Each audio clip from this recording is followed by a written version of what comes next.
Bueno, comenzamos. La primera indicación sería acerca del examen.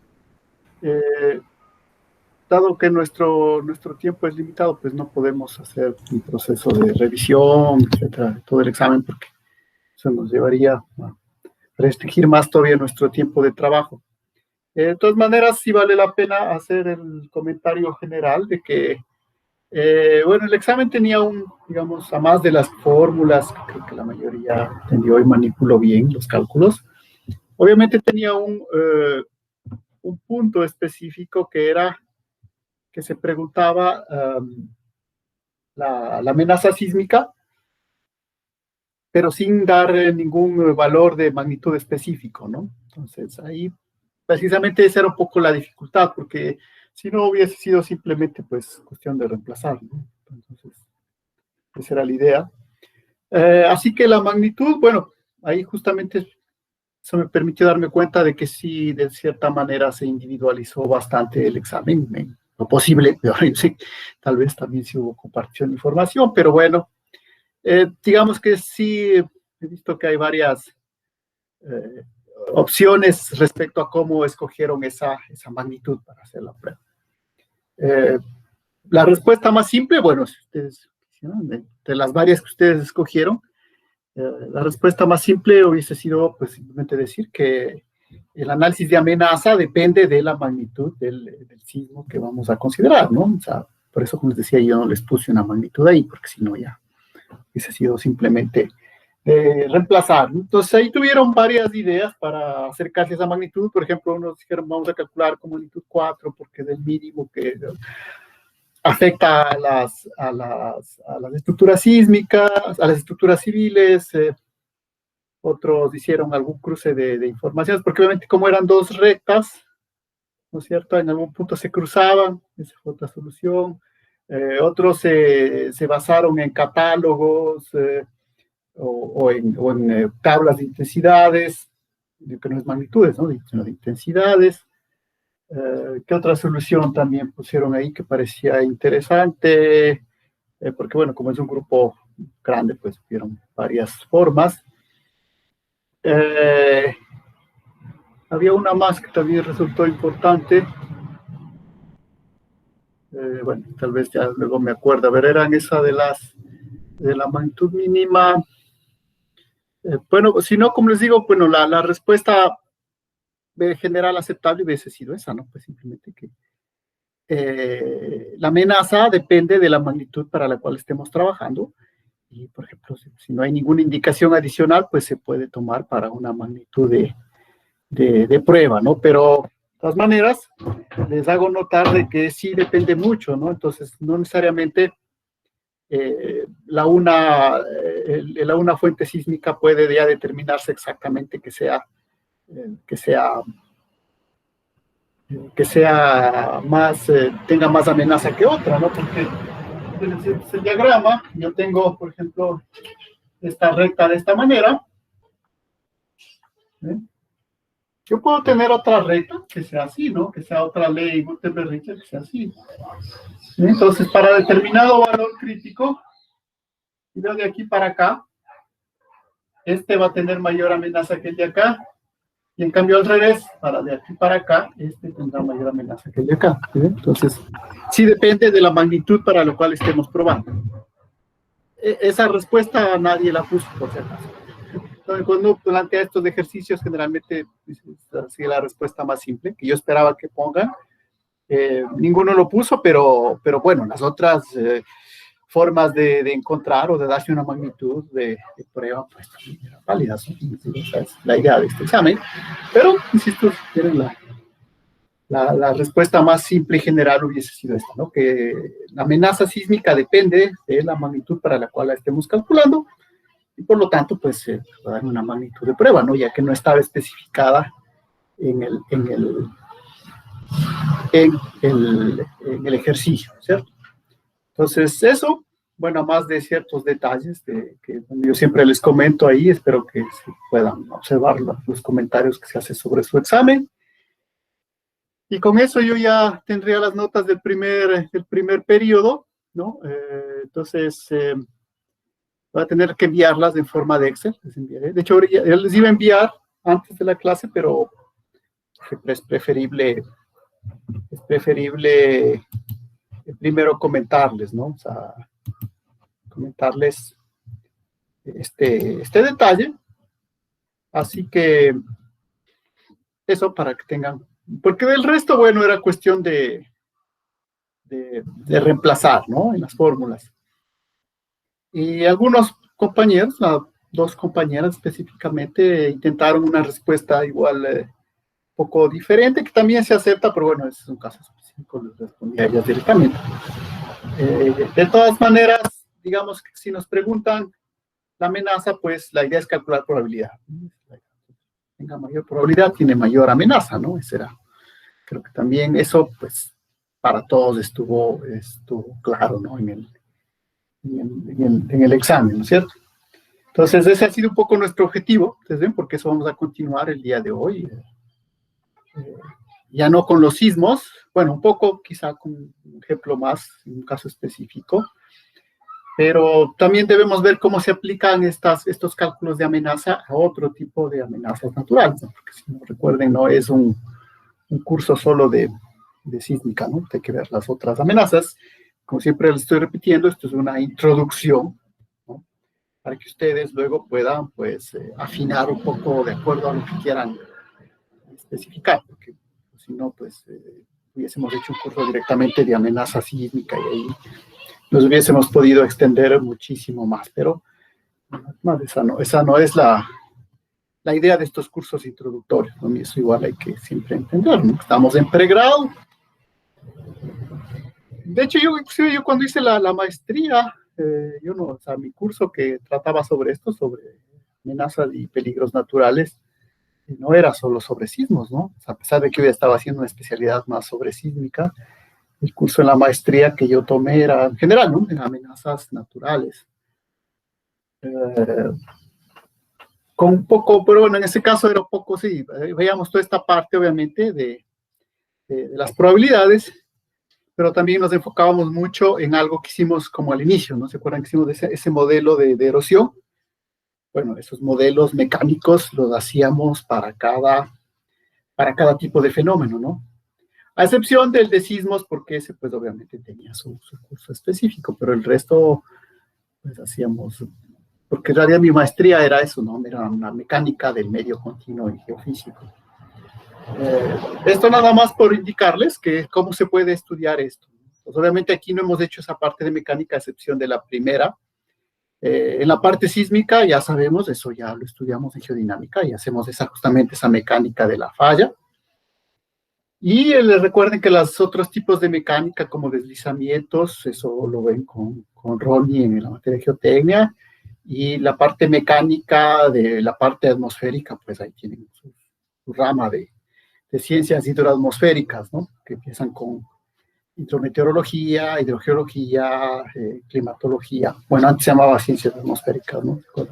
Y algunos inclusive llegaron a ver hasta glaciología, ¿no? Que también se ve un poco de la mecánica del glaciar. Entonces, eso para indicar que aquí, justamente, como estamos, siempre estamos insistiendo, estamos en la parte de amenazas, pues sí es importante concentrarnos en esta parte, en cambio, más de la probabilidad, que es algo que no está topado necesariamente en las otras materias, ¿no? Entonces, eso para posicionarnos nuevamente para ver lo que nos falta. Entonces, para ver lo que nos falta, recuerden que la vez anterior estábamos hablando justamente de esto del tremor volcánico y cómo esto se utiliza ya no solamente para la amenaza, sino ya para un pronóstico en el caso de los volcanes, ¿no es cierto? Habíamos hablado de que hay una herramienta muy importante que es esto del espectrograma, es decir, ver cómo varía la frecuencia de la señal volcánica, sobre todo este tremor volcánico, que es la principal señal asociada con el movimiento de los fluidos. Yo les había hablado que yo tengo por ahí un artículo sobre un modelo de esa actividad. Como les digo, no podemos quedarnos tanto revisando eso porque pues ya necesitamos ver otras cosas también y saben que el tiempo es corto en en nuestra clase, ¿no? De hecho, si se dan cuenta, solo nos quedan 2 semanas de clase, ¿no? Entonces, 2 semanas, ¿no? Sí, pues, verán, ¿no? Es un curso que pasa bastante rápido, ¿no? Entonces, ahora, de ahí la cuestión tampoco es hacer estas clases, o sea, al menos esta parte que es digamos, sincrónica, ¿sí ven? No podemos aprovechar eso y decir, bueno, lo que antes veíamos en una clase de 4 horas, lo vamos a meter en una clase de 2, ¿no? Y cambiar la dinámica o hacerlo, pues bueno, lo hacemos un poco más rápido porque no, yo al menos no les pido interacción de ustedes y participación de ustedes. Bueno, obviamente los que desean participar no pueden preguntar y eso, pero yo no les obligo a eso porque generalmente eso alarga más el tiempo de la clase, ¿no? Es decir, yo les decía, si es que estuviésemos en una clase normal, mientras vamos haciendo estos cálculos, yo les pediría que ustedes con su calculadora vayan haciendo, me muestren cuántos hagan, ¿no? Para poderlo comparar, etcétera, etcétera, ¿no? Pero ustedes ven, ahí se ve un poco el cambio, ¿no? De velocidad, de ritmo que tenemos que hacer en este tipo particular de formación que estamos haciendo.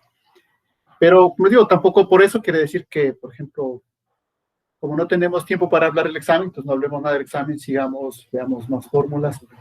No, la idea de la clase sincrónica es mantener al menos unas pocas clases de este tipo, y de ahí obviamente animarles para que ustedes profundicen un poco más, ¿no?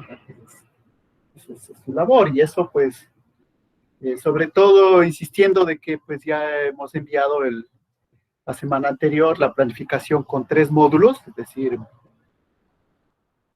sigue siendo lo mismo, ¿no? Que estamos actualmente. Ahora yo sé que hay muchos que ya, algunos inclusive ya no toman más módulos, pero para los que todavía les toca, pues ya saben, seguimos en esa misma planificación de 3 módulos, ¿no?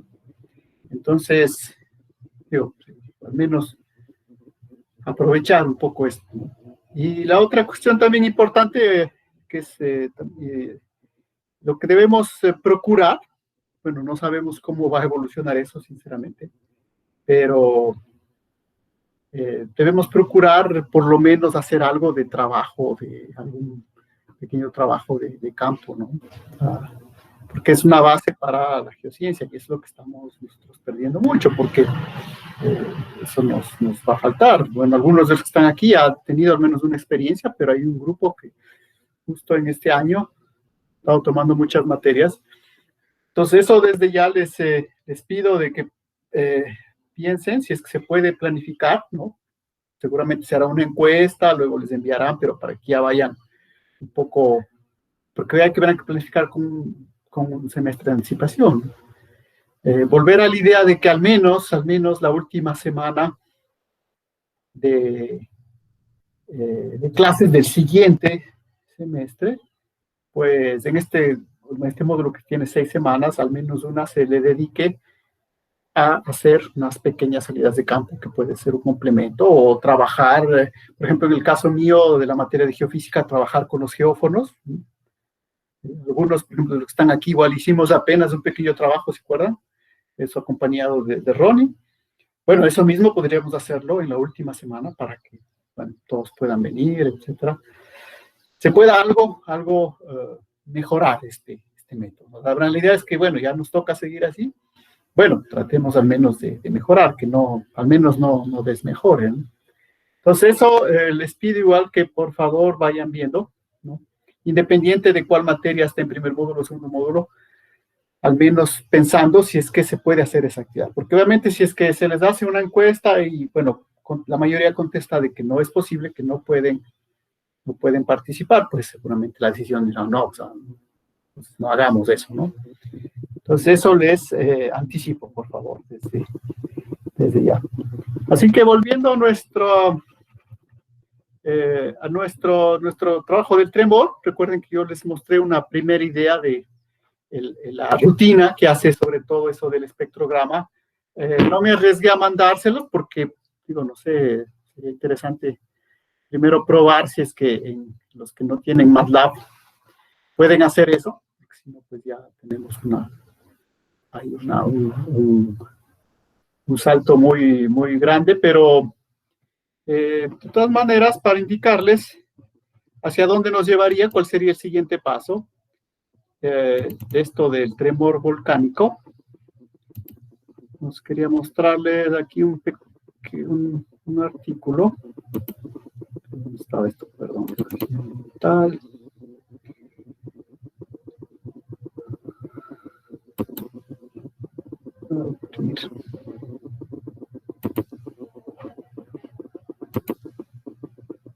Sí, porque al principio, pues en la clase anterior vimos así muy ampliamente, o al menos una primera idea de lo que son estas señales que nos pueden servir para el pronóstico, pero ya como esto se implementa a nivel de un observatorio, entonces,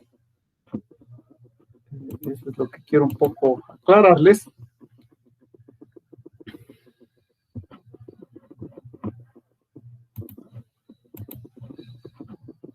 Y bueno, es esto, ¿no? Entonces, a manera de ejemplo, les presento este paper.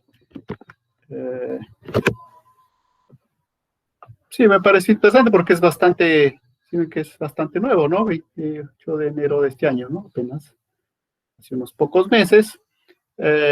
Bueno, aquí está esta persona, Philippe Lesage.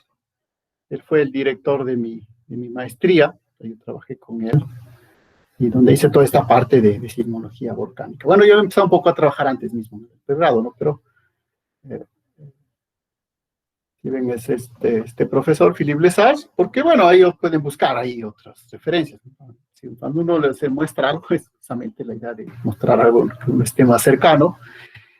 Bueno, ven de la Universidad de Grenoble y de la Universidad de Saboya, ¿no? De Savoie-Mont-Blanc.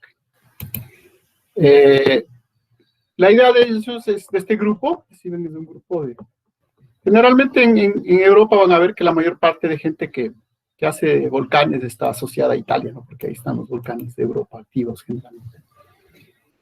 Hay otros, ¿no? Pero no está ahí. Ser Italia un país más o menos con presupuesto importante, pues generalmente tienen ellos, ¿no? El privilegio ahí de encabezar todo esto. Pero también, digo, el grupo que yo trabajé era un grupo importante de volcanología. Bueno, este paper lo que hace es presentarles un sistema, ¿no? Que se llama el Recognition of Seismic Events, el Volcan Years.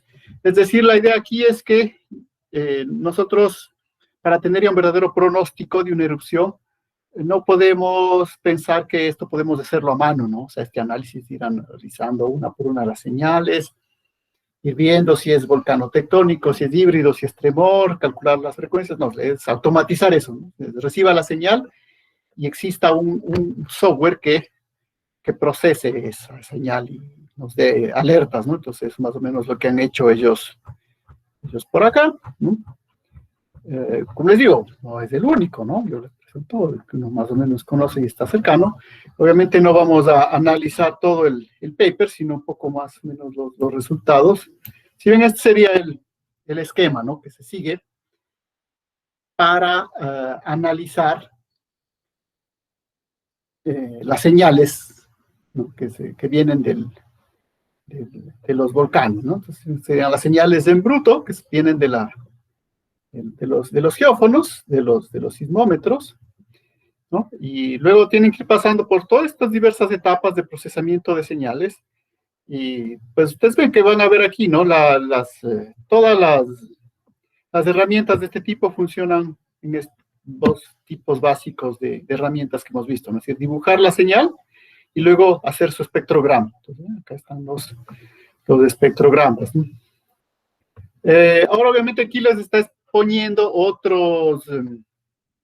otras características, como por ejemplo esto, ¿no? Que permite diferenciar un LP de un BT automáticamente, ¿sí? Justamente a través del análisis de estas señales que están aquí, ¿no? De señales de componentes espectrales y de estos diversos tipos de análisis que se hacen sobre las diversas partes de la señal, ¿no? O sea, de lo que se llama el onset, de lo que se llama la parte central y la coda de la señal. Entonces, lo que hace este software es que analizando esos 4 pedazos de la señal, puede, a partir de sus contenidos frecuenciales, básicamente de su variación, hacer una separación entre los que son volcanotectónicos y LP, automáticamente, ¿no? Esa es la cotidiano. Por ejemplo, aquí les muestra un ejemplo, ¿no? Acá detecta un LP, acá detecta un BP.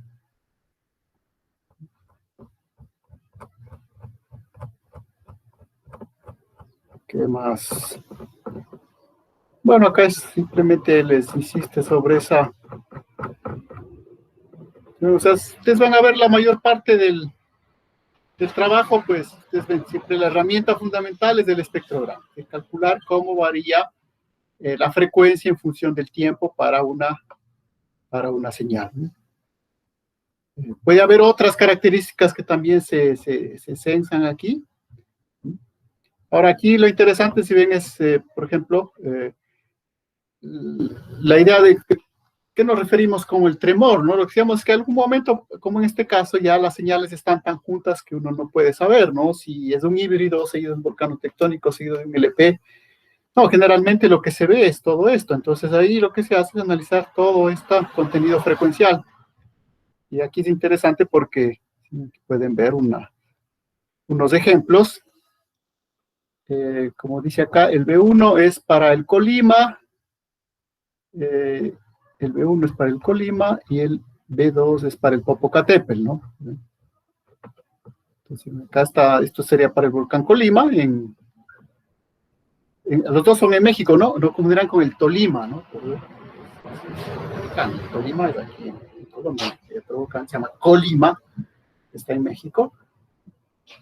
Y en el Popocatépetl, ustedes pueden ver ahí cómo al analizar la señal, este tremor, ustedes ven cómo se van encontrando estos armónicos, ¿no? Que van apareciendo, que como decía era uno de los fundamentos básicos, y cómo sobre todo estos, lo que se conoce como las bandas de tremor. ¿Recuerdan eso, no? Estas bandas de tremor, ¿no? Estos diversos armónicos de la señal, que obviamente dependiendo del modelo, porque eso es algo que todavía se discute, de hecho, una de las ideas es que podemos pensar esto como un recipiente que es golpeado y entra en vibración y eso genera, aunque eso es difícil un poco de relacionarlo con la dinámica.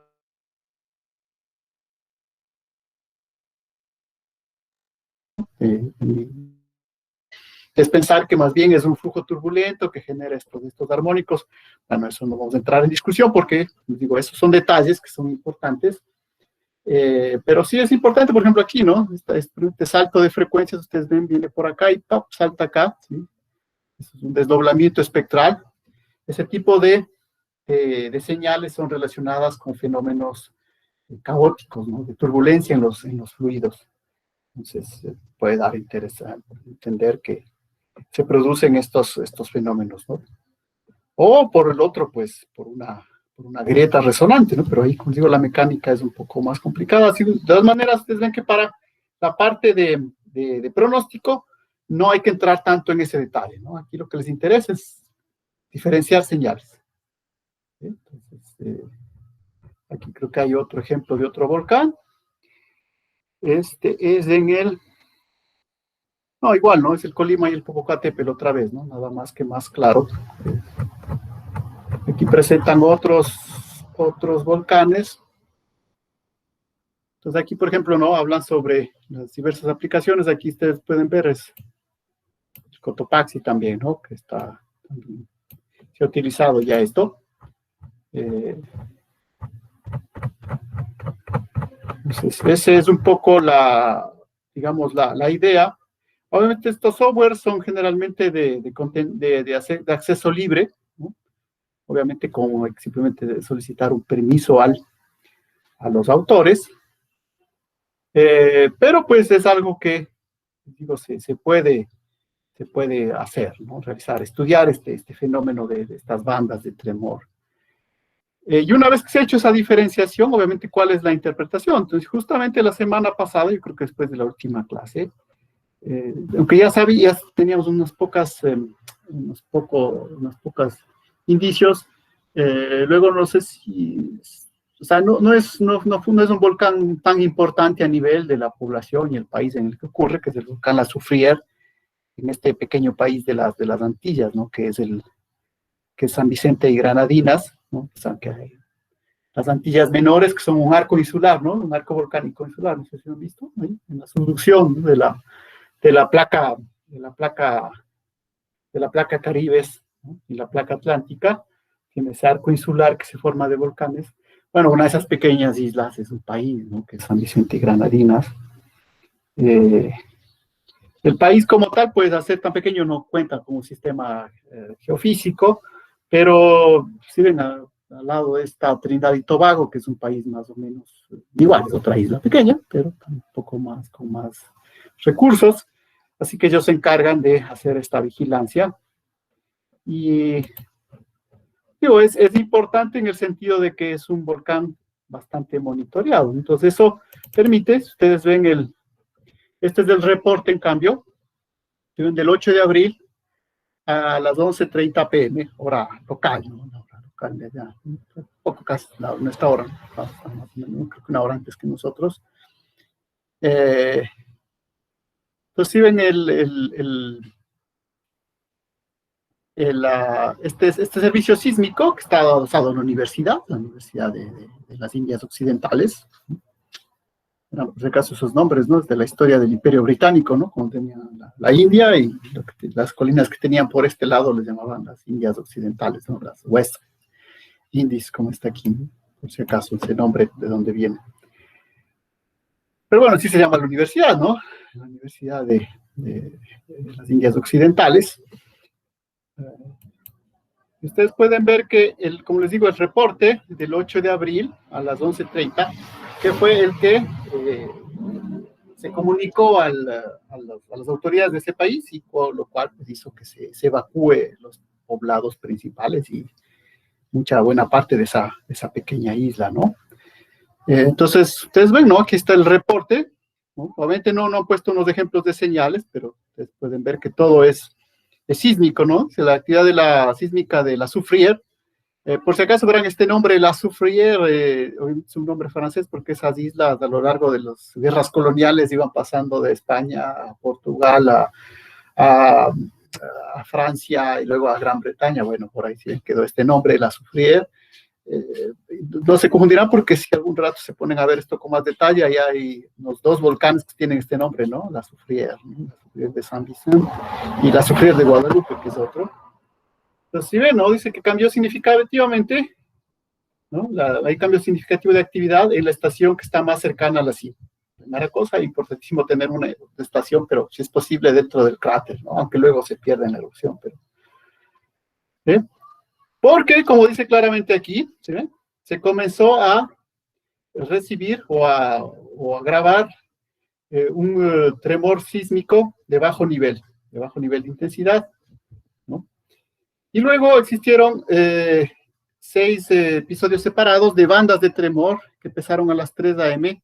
y fueron grabados en intervalos de 2 horas y media entre ellos. Estos episodios de tremor han estado lentamente incrementando en su magnitud. Entonces, ustedes ven, si leen un poco el reporte, verán, esto está en la página web ahí de la universidad, todo se refiere al tremor, ¿no? Si ven un tremor, una señal sísmica continua que es realmente asociada con el movimiento de magma hacia la superficie, ¿sí?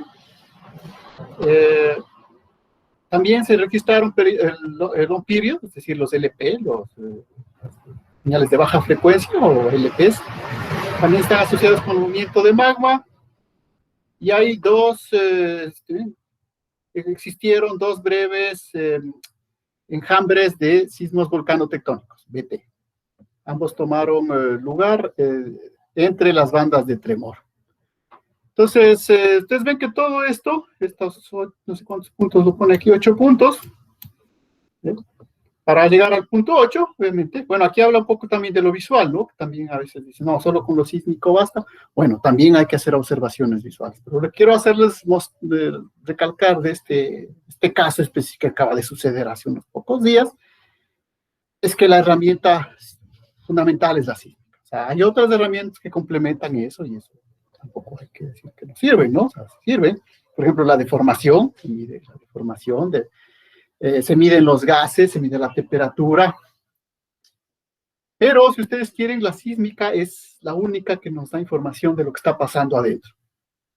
Todavía no hay ninguna otra herramienta que nos diga cómo está adentro. Las otras nos dan información sobre la parte, sobre fenómenos externos, como por ejemplo aquí, ¿no? El de 7 dice, bueno, que como es una institución pequeña, ¿no? Trinidad y Tobago no es una ex colonia británica, pero tampoco es que tenga enorme desarrollo en la ciencia y la tecnología, ¿no? ¿Verdad? O sea, dentro de su desarrollo puede ser un país un poco más débil que el nuestro, pero o sea, interesante. Por eso tratar de compararse con algo que están haciendo aquí, porque por ejemplo si ven los volcanes italianos, ellos ellos llegan ya con horas inclusive a determinar cuándo va a hacer erupción. No sé si recientemente hubo una reactivación del volcán Etna en Sicilia. Sí, no nos interesa porque ellos ya tienen tan estudiado eso que pueden decir con horas de anticipación, y el pronóstico ya con pronósticos de fiabilidad del 80%, no saber cuándo va. Lo interesante, como les digo, de este ejemplo es que es un país, un pequeño observatorio, digo que ni siquiera es del mismo país, es la isla de al lado, que les ayuda un poco en esto, Trinidad y Tobago. Pues que a partir de estas observaciones, pues esto se comunica a las autoridades y las autoridades, bueno, por ahí hay imágenes de eso, pueden buscar por ahí, por el internet. Pues se generó una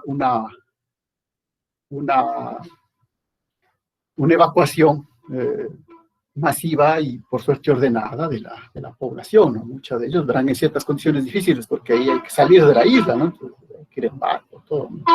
No es simplemente cuestión de coger la carretera y alejarse, ¿no? La idea es esto, ¿no? Verán 11:30 p.m. Entonces eso se hizo la evacuación durante toda la madrugada del día 9. Y igual, luego si ven por ahí los videos, las noticias pueden ver eso, no hace falta mostrarles, pues verán que la erupción, la primera erupción explosiva, pues se dio más o menos a las 9, 10 de la mañana, ¿no? Es decir, entonces, quiere decir esto que, verán que esto era a las 11, entonces tienen más o menos unas 10, 11 horas de anticipación para poder evacuar, ¿cierto? Entonces, esa es la ventaja de los volcanes, digamos, ¿no? Para eso hay que tener monitoreado más o menos cada volcán. También usar esto de las observaciones visuales, ¿no? Las observaciones visuales hechas desde el observatorio de Belmo indicaron que la altura del domo se incrementó significativamente durante el día, ¿no? Se refiere al domo de lava que estaba en el interior del cráter, ¿no? En este caso, se puede observar eso, ¿no? No siempre se puede ver el domo, ¿no? El resplandor desde el domo era visible desde Belmo, ¿se ve? Este es un parámetro que era posible verlo, ¿no? O sea, el domo es lava que va saliendo, obviamente si lo ven de día parece una roca así oscura, pero en la noche eso emite luz, ¿no? Tiene una emisión de luz por calor. ¿Sí? Entonces, como les digo, este es un ejemplo, el más reciente, la semana pasada, por eso parece interesante presentarles, de cómo estas herramientas de estudio de la sísmica volcánica nos pueden permitir hacer un pronóstico y lograr una evacuación. Ahora, obviamente esto es, este es un caso totalmente exitoso, ¿no? Porque, ¿qué hubiese pasado si pasa? Porque hay otros casos en los cuales ha pasado un día, 2 días, 3 días y no viene la erupción grande. Y la gente obviamente dice, no, yo quiero regresar a mi casa porque me sacaron, ¿no? Y muchos regresan. Y ahí es donde se ha producido la mayor cantidad de fallecidos. Entonces ahí por eso les decía, también es importante ese sentido de comunicación con la población, ¿no? O sea, saber cómo llegar con esto a las personas es fundamental, ¿no? En este tipo de casos. Para eso, pues también hay todo un proceso y unas instituciones, ¿no? Y ahí igual también eso nos queda ese recuerdo histórico que nosotros no debemos dejar pasar, que fue algo como lo que sucedió en la evacuación de la ciudad de Baños durante la erupción del Tungurahua, ¿no? Entonces ahí ustedes pueden ver que sucedió de que habían todas estas señales, pero claro, la explosión no se produjo inmediatamente, ¿sí? Exactamente qué es lo que no se detectó bien, que, bueno, podemos ponernos a discutir eso, ¿no? Ahí hay algunos papers, ¿no? Pero más bien lo que nos interesaría ahorita es recalcar que fue más bien la comunicación con la población la que no se llevó de manera adecuada, porque, digo, para ese entonces había una institución que era la Defensa Civil, que era una institución con su nombre, defensa civil, pero era una institución militar, ¿no? O sea, un poco como la Guardia Civil, digamos, de los Estados Unidos, ¿no? En realidad es una institución militar, aunque tenía el nombre de civil. Entonces, obviamente, las personas que hacen la formación militar, ellos no tienen la formación para poder ir a una población y hacer todo este proceso de vinculación y verdaderamente conseguir de que la gente diga, sí, esto, aquí hay un riesgo. Y bueno, ahí pueden igual ver la historia, ¿no? De Baños, que es lo que pasó después, ¿no? Como la erupción no venía, pues la gente regresó un poco a la fuerza, inclusive hubo un fallecido ahí al momento de entrar a la fuerza otra vez a la ciudad, ¿no? Y después, bueno, vinieron las erupciones, pero de cierta manera no fueron tan fuertes. Digamos que esa erupción del Tungurahua fue bastante benévola de lo que pudo haber sido. Y bueno, luego sí ya mejoró un poco la comunicación, se construyeron otras vías de evacuación, ya la ciudad se preparó precisamente para hacer evacuación, ¿no? Bueno, vamos a vivir, pero ya aprendimos cómo evacuar, por dónde evacuar. Cuando recién llegó todo esto no se sabía, ¿no? Entonces, pues por mencionar que todo eso interviene en este fenómeno de la peligrosidad y las amenazas, ¿no? Sísmicas. Bueno, más que sísmicas, porque ahí no podemos predecir, pero en volcánicas al menos sí, ¿no? Entonces, eso porque, pues, digo, tarde o temprano esto se va a repetir. Nosotros tenemos unos cuantos volcanes ahí que tienen este riesgo, específicamente el Cotopaxi, ¿no? En algún momento tendremos que hacer todo este proceso y, bueno, al menos los que estamos aquí en Napo, hacer esto con las personas que viven, por ejemplo, en Puerto Napo, ¿no? Será un sitio que tendrá que prepararse para evacuar en el caso de una erupción, por ejemplo. Eso, entonces, creo que hasta ahí podemos llegar con la parte de volcanes. Creo que de pantalla. Entonces, siempre podemos ir más allá, ¿no? Pero más o menos hasta ahí sería nuestro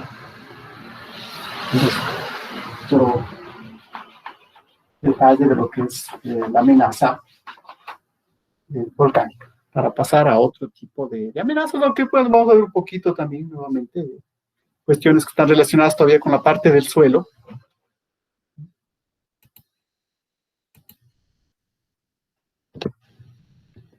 Pero era importante mencionarles este caso del volcán La Soufrière que sucedió la semana pasada, ¿no? Entonces, digo, ahí ya también depende mucho de cómo se gestione esto, porque también ahí ya viene la gestión, ¿no? O sea, por eso antes se llamaba Secretaría Nacional de Gestión de Riesgos. Entonces, cuando entra la palabra gestión, ya no es solamente de números, ¿no? O sea, ahí hay unas decisiones desde el punto de vista humanístico, hay unas cosas que no se pueden cuantificar. Entonces, por ejemplo, en el caso del Estudio Geofísico, cuando estaba la actividad del Cotopaxi, la última actividad que hubo en el año 2015, por ejemplo, ahí entre la Secretaría Nacional de Riesgos y el Instituto Geofísico llegaron a la conclusión de que era mejor no hacer predicciones, pronósticos de erupciones en sí. ¿Por qué? Eso es lo que tienen que razonar, ¿no? O sea, no es porque no haya la posibilidad ni la técnica, porque obviamente esas decisiones generaron muchísimo, hasta papers sobre eso hay, libros hay sobre eso. La decisión era clara, ¿no? La cuestión era que si había un pronóstico había que ordenar evacuaciones, pero el tamaño de las evacuaciones no eran más pequeños pueblitos o de ciudades pequeñas como Baños, ¿no? Que y al cabo tenían que evacuar, donde había espacio y podían salir, ¿no? O sea, las evacuaciones, en el caso de Cotopaxi, son de algunos cientos de miles de personas que viven en los valles de Quito, ¿no? De una ciudad así tan congestionada, ¿sí? Planificar evacuaciones. Entonces, cada vez que venía porque si la actividad del Cotopaxi viene algún día, va a haber varias explosiones, ¿no? Varias erupciones. Si cada vez que se hace una evacuación, entonces sería bastante complicado. Entonces, lo que ahí optaron es más bien hacer evacuaciones en el único caso de la JARS. Entonces, se puso más bien sismómetros para medir flujos de lodo, y eso es lo que se iba a alertar. tal manera que si había un flujo de lodo importante, ahí sí se hacía la evacuación, pero si venía una explosión o una otra, como hubo unas cuantas feráticas, entonces eso no. Pero, como digo, la idea es que ya tenemos esa tecnología, ¿no? Para realizar. De ahí, de cómo se puede aplicar, por ejemplo, en el caso, les digo, en el caso de este Soufrier de San Vicente y las Granadinas, pues es una población, al fin y al cabo, pequeña, ¿no? Que se puede movilizar y alejar de la parte cercana del volcán, ¿no? Entonces, tampoco es siempre el mismo escenario, ¿no? Por ejemplo, cuando estaba la ciudad de Huapichicha, o sea, ahí evacuar la ciudad de Quito no tenía sentido, ¿no? Obviamente, no tenía ningún sentido. Entonces, esos puntos también hay que tomarlos en cuenta, pero sí que la técnica y la investigación está muy avanzada para lograr ya tener un conocimiento bastante importante de la actividad volcánica, ¿no? Entonces, actualmente, ustedes ven a la página del geofísico, van a ver un seguimiento, inclusive los reportes, ¿no? El sitio del Sangay, lamentablemente, no le hace a la gente mucho caso, porque está más o menos aislado por ahí, pero el reventador sí es algo que está permanentemente siendo muy monitoreado, o sea, muy monitoreado. ¿Por qué? Porque ahí está la represa, está una carretera importantísima, la carretera que va al Lago Agrio, a la zona petrolera, y obviamente está lo principal, que son bueno, aunque suene difícil decirlo desde el punto de vista económico, bueno, lo principal siempre son los seres humanos, pero desde el punto de vista económico, lo principal son esos dos oleoductos que pasan por ahí. Entonces, eso es, digamos, un punto de permanente monitoreo, ¿no? Para estar seguros de cuándo podrá hacer una erupción, porque al menos, digamos, la idea ahí, el protocolo, en el caso del reventador, bueno, es que si ya pues, se detecta la cercanía de erupción, pues inmediatamente dar aviso a los oleoductos para que paren el bombeo, ¿no? Para que en el caso de que hay ruptura de las tuberías, pues no se vaya a desparramar todo, ¿no? O sea, si se rompen, pues ya ni modo, pero la idea es esa, ¿no? En el caso de las tuberías, salvar los derrames que puedan producirse en los ríos, ¿no? Entonces, eso, ¿no? Esos detalles sobre la parte de volcanes. Así que para pasar al siguiente paso, ahora sí pasaremos a la siguiente unidad, ¿no? Aunque esta clase, pues, todavía hablamos un poco de volcanes, ya pasaríamos a la siguiente unidad, que serían otro tipo de riesgos. Hemos visto la parte hemos terminado hasta aquí la parte de volcanes. Y lo que yo pretendo ahorita es, digamos, ahora, pudimos haber hecho esto al principio, pero ya, hay que combinar un poco entre clases que son más descriptivas y clases con más ecuaciones, porque si no, pues son todas ecuaciones. Podríamos poner algo como leyes básicas, digo básicas, ¿no? La probabilidad estadística. De hecho, ya hemos utilizado algunas de ellas, ¿no? Como les digo, yo sé que ustedes ya las procesaron, tienen el curso de estadística. De todas maneras, ahora sí vamos a utilizar algunas más, que vale la pena recordar, verán, de su sílabo esto debieron haberlo revisado, pero nada, pues si no, este es el momento, ¿no? Entonces, la primera que necesitamos es lo que se conoce como adición, ¿no? ¿Esto qué quiere decir? Todo esto, ¿verdad? Se refiere a hacer diagramas. Estamos en nuestra definición más básica posible de probabilidad. Digo esto a los matemáticos. Esto estudian desde una rama que se llama la teoría de la medida, ¿no?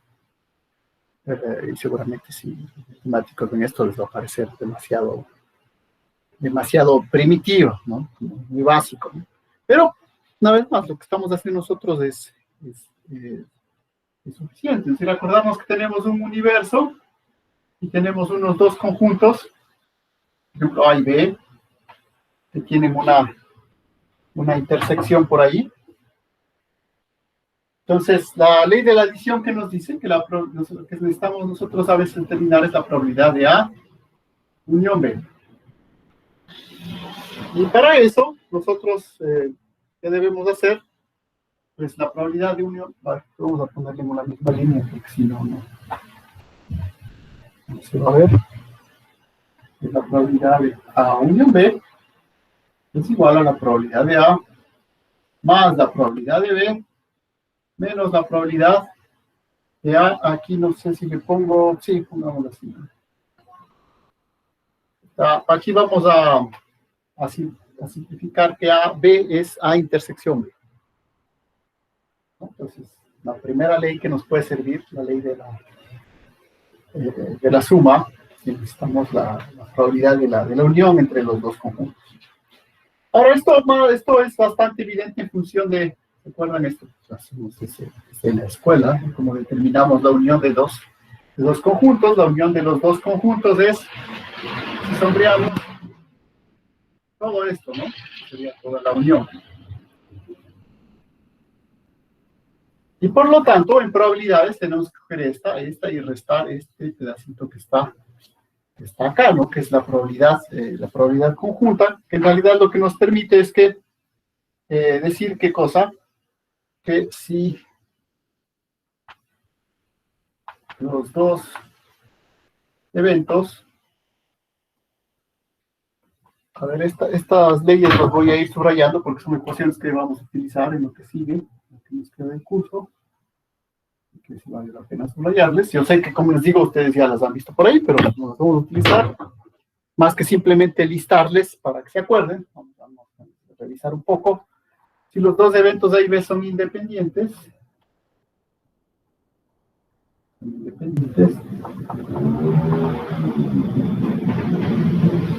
¿esto qué implica? Que la probabilidad de A intersección B, ¿no? Que es la probabilidad en esta simbología, ¿no? Es igual a 0, ¿no? Es decir, que aquí la intersección sería independiente, son dos conjuntos totalmente independientes, no tienen intersección. Entonces, lo que nos quería decir que los dos eventos son estadísticamente independientes si la probabilidad de la intersección es 0. Esto van a ver que es importante después.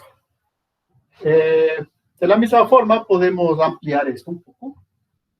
La probabilidad de A, unión B, unión C. Esto es la probabilidad de A, más la probabilidad de B, más la probabilidad de C. Y luego vamos restando las probabilidades conjuntas, es decir, la de AB, la de AC y la de BC. Sería ya una generalización para la probabilidad de la adición. Entonces, verán, yo les voy subrayando esto ahorita porque lo que sigue, los cálculos que siguen, lo vamos a necesitar. La probabilidad de la adición, la probabilidad generalizada de la adición. Y yo, esto estoy más que seguro que lo vieron, ¿no? Por eso vamos a demorar. Siguiente ley así básica que necesitamos, que de hecho les digo, ya la utilizamos, de hecho la utilizamos para la amenaza sísmica, esta probabilidad, que es el complemento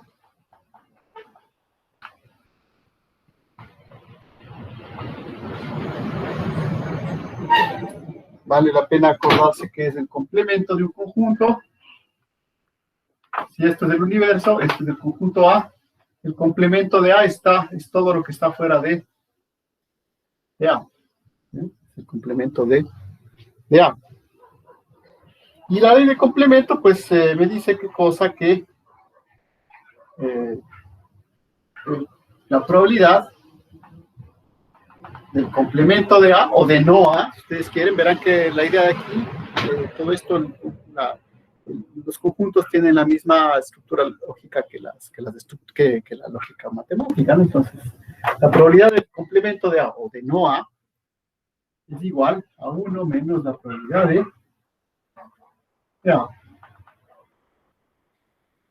Ahora, esa ya la utilizamos, ¿no? Verán, esta fue para definir la amenaza, ¿no? ¿Se acuerdan cuando decíamos, necesitamos la amenaza de que al menos suceda 1? Pues bueno, utilizamos 1 menos Entonces tenemos la probabilidad de la suma, la probabilidad de la suma. Aquí puedo generalizar, ¿no? Para los que yo quiera. Aquí está solo para 2, pues para el complemento, la probabilidad del complemento de A. Recuerden que el complemento de A es todo lo que está fuera de A. Estas son las más básicas.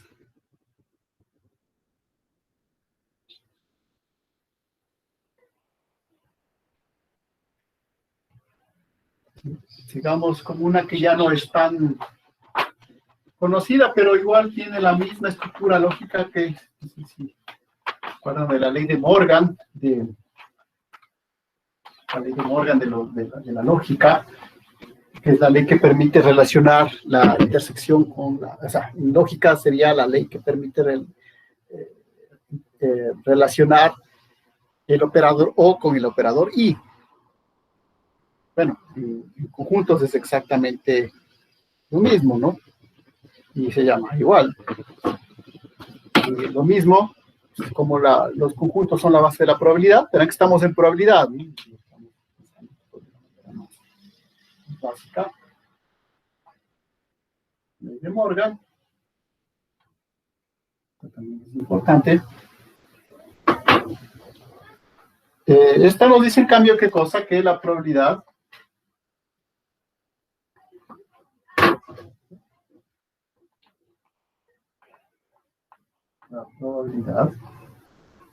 de A unión B. ¿Cómo escribo esto en función de la probabilidad de la intersección? Esto es 1 menos el complemento de esta probabilidad, ¿sí? Aplicando esta ley. La probabilidad de la unión sería 1 menos el complemento de la unión. ¿Y qué es el complemento de la unión?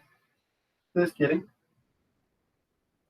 Estos son nuestros dos conjuntos. El complemento de la unión es todo lo que está fuera de los conjuntos, porque la unión son estos, todo esto, ¿no? Todo lo que está fuera es el complemento de la unión. Por lo tanto, este complemento de la unión, yo lo puedo separar en un complemento del primer conjunto. El complemento del primer conjunto sería todo esto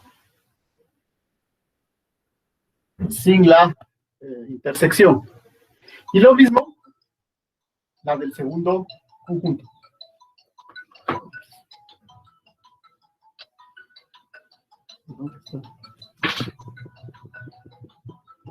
¿Estoy en clase? Ya, estoy en clase ahorita, ¿ya?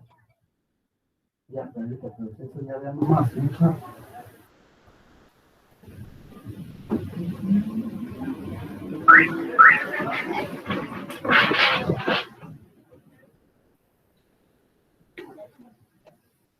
Bien, mil disculpas.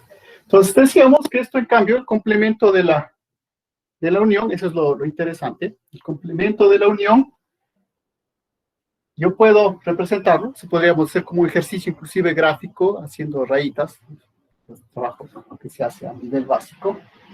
El complemento de la unión, también yo le puedo poner como,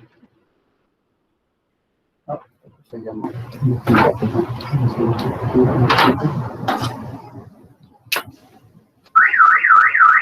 ya, el complemento de la 1 menos el complemento de A, intersección, el complemento de B. Entonces, bien, ¿para qué me sirve la ley de Morgan? Me sirve para expresar la probabilidad de la unión en función de la probabilidad de la intersección. O viceversa, ¿no? Si no puedo la intersección, simplemente lo paso y me queda 1 menos la probabilidad de la unión.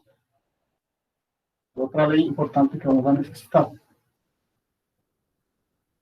Igual podemos generalizar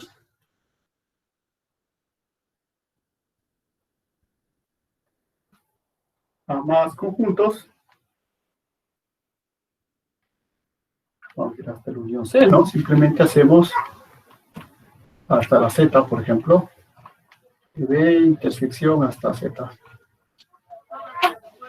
¿Sí? Esto se generaliza para cualquier número de conjuntos, ¿no?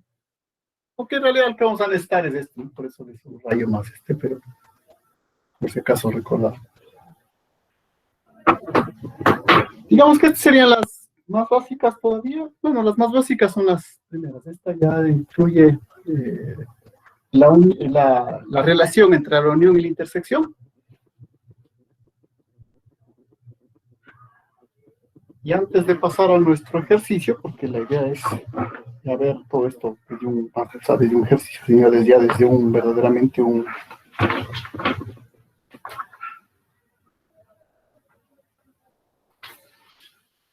Sí, yo creo que con eso después podemos ver ya las otras, para no...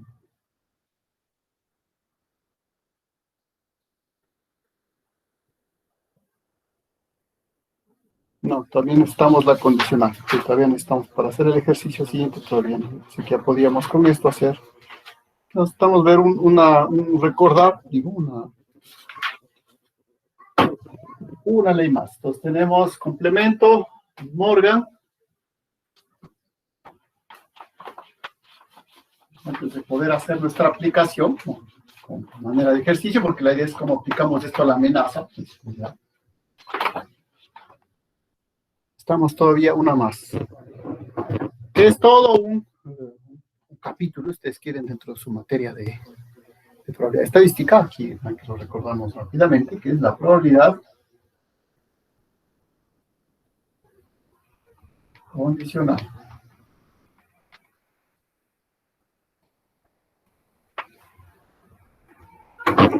La probabilidad condicional que me dice que la probabilidad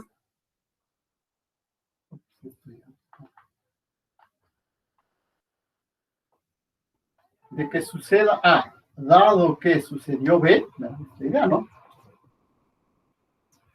La probabilidad de que suceda A, dado que esta barra sucedió B, es igual a la probabilidad de la intersección de A y B, dividido para la probabilidad de B. Entonces, la probabilidad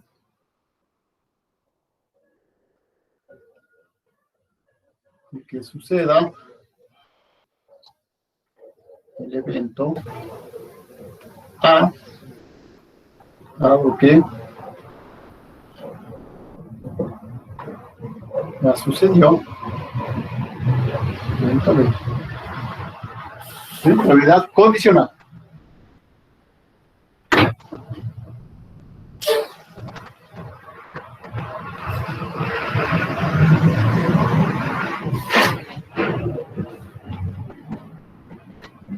Pues la primera cuestión que podríamos ver ahí es que, por ejemplo, si los eventos son independientes, recuerden que son estadísticamente independientes, que habíamos dicho que la probabilidad de la intersección es cero, ¿no? Entonces, en ese caso, la probabilidad condicional, pues, sería cero, porque no depende el uno del otro, ¿sí?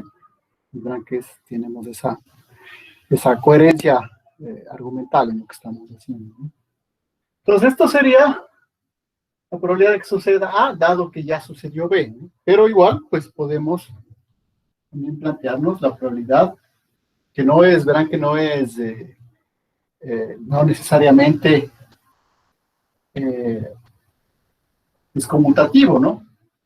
La probabilidad de B, dado que ya sucedió A, bueno, arriba es lo mismo, porque AB de A es lo mismo, pero acá en cambio va A.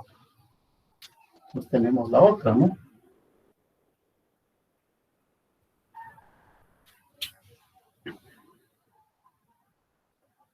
Insistiendo, vean que esta es la probabilidad de la intersección. Simplemente que no estamos escribiendo el signo de la intersección.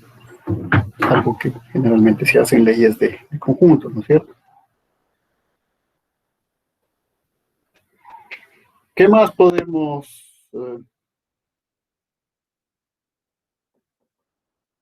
¿qué más podemos extender de ahí?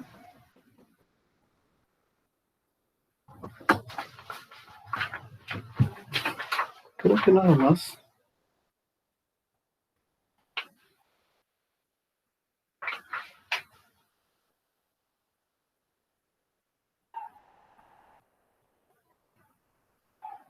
Bueno, podemos, pero bueno, eso no lo vamos a escribir, ¿no? Igual de aquí podemos despejar, a veces vamos a necesitar calcular la probabilidad de la intersección, pues nada, podemos despejar, ¿no? Simplemente se está dividiendo, pasa a multiplicar, verán que esto es un número acá. Entonces, lo mismo acá, ¿no? Podemos despejar cualquiera de estos, verán que estos simplemente para nosotros son números, ¿no?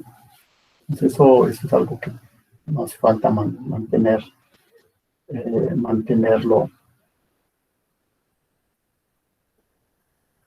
escribir otras formas. De todas maneras, me parece que me falta una.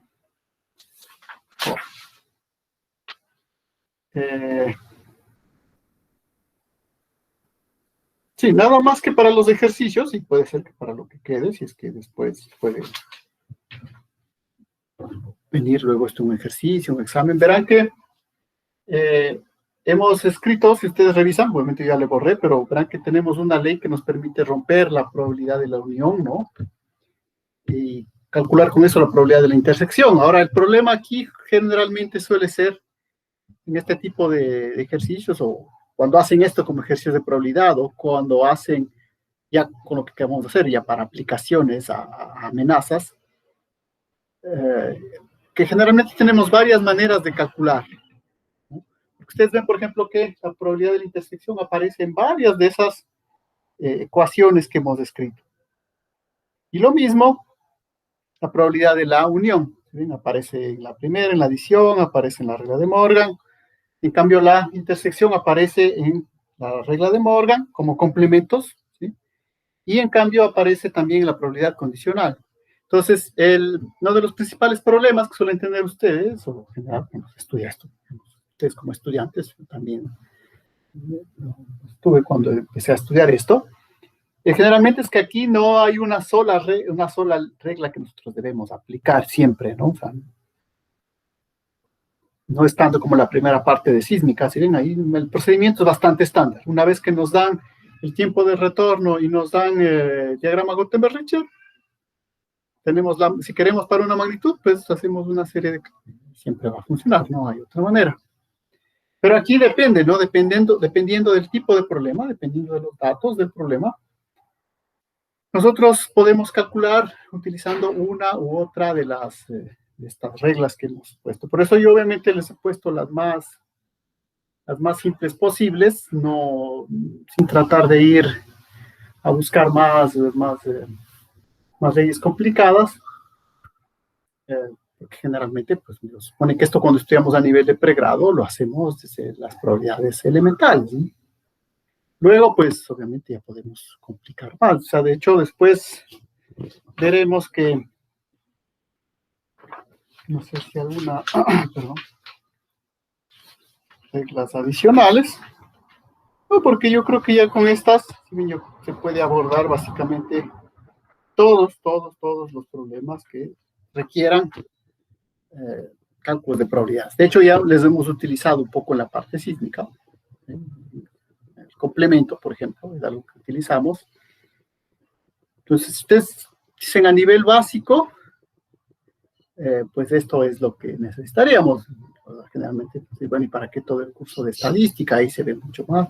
No, o sea, verán que aquí ahorita les estoy haciendo como un recordatorio nada más, ¿no? O sea, la idea cuando ustedes hacen un curso de ingeniería no es simplemente coger esto y escribir una lista de fórmulas y aprendérselas, ¿no? Sino que más o menos hacer el ejercicio de entender, demostrar, se puede demostrar con diagramas de conjuntos, ¿sí? Hacer varias aplicaciones en varios casos para entender un poco. Entonces, eso también vale la pena. O sea, a veces cuando hacíamos esto para ingenieros civiles nos decían, bueno, ¿y para qué todo ese curso de probabilidad estadística tan difícil, etcétera, etcétera? Pues, o sea, ese es el reto de la formación del ingeniero, ¿no? Ustedes ven, o sea, siempre existirles, ¿no? O sea, te haces una formación de ingeniería, es que tienen una base de matemáticas que justifica, por ejemplo, que esto ahorita, qué sé yo, cuánto nombre de Mara habían escrito, ni media hora, ¿no? ¿Sí? Media hora de recordarles estas leyes. O sea, ahorita estamos un poco recordando porque simplemente pude haberles planteado el ejercicio que vamos a ver ahorita, por ejemplo, la aplicación, ejercicio de aplicación a amenazas, Y bueno, sí, recordándose esta ley, bueno, hacemos un pequeño recordatorio. Pero verán que les digo, no, o sea, no, a pesar que esto es lo que reemplaza al curso de estadística y probabilidades que ustedes recibieron, ¿no? Entonces, esto también vale la pena siempre insistir, y eso siempre se da entre muchas veces las matemáticas, física básica que ustedes reciben y luego las aplicaciones. Después de todo eso apenas se utilizó esto. Sí, pero ese es el fundamento, ¿no? Es por eso que nosotros, o la universidad se permite todavía tener ese título de ingeniería, ¿no? Porque, pues no, si no, digo, podemos hacerlo así, ¿no? Rápidamente. Primero aprendemos estas fórmulas, si ustedes quieren, y apliquemos las fórmulas. Pero no es tan así, ¿no? Porque ya vamos a ver que cuando vamos a tener el ejercicio, la idea es traducir ese ejercicio, ese enunciado, a una estructura de lenguaje lógico, ¿no? Juntar el lenguaje lógico con este lenguaje de probabilidades y saber cuál de las fórmulas tengo que utilizar, ¿no? Entonces, no hay una manera de saltarse este curso de probabilidad y estadística, ¿no? Eso, bueno, pero esa vez es la otra queja que nos han dicho siempre, ¿no? O sea, es que ese curso siempre lo dan la gente de ciencias de la vida, lo enfocan más a sus problemas de ciencias de la vida. No hay problema, o sea, el problema es que ustedes hayan hecho estas operaciones, ¿no? Hayan hecho algunos ejercicios para que eso verdaderamente ustedes obviamente lo hayan interiorizado, ¿no? Aprendido eso. Porque si no, después no existe una manera mecánica de hacer esto. Vamos a ver, en función del estudio que queremos hacer y de las fórmulas que queremos utilizar, a pesar de que son tan pocas, ¿no? El proceso ya de traducción del ejercicio, porque generalmente los ejercicios, los problemas están en el lenguaje cotidiano y nuestro trabajo va a ser traducirlos al lenguaje formal. Entonces, les podría escribir el ejercicio ahí, pero me parece que para que quede más claro, les voy a mostrar el enunciado, que quede lo más claro posible, porque les digo, aquí la base, los cálculos son muy simples. Son multiplicaciones, restas, sumas, divisiones. El problema en sí está en la traducción. Entonces, por eso es mejor que el enunciado quede lo más claro posible. Okay. Permítanme un segundo.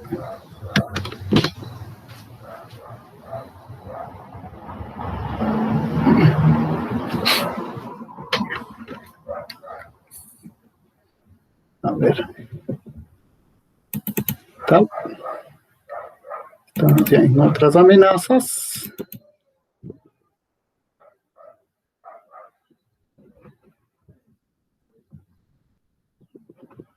Perdón, tengo que mostrarles, no poner pantalla. Tal.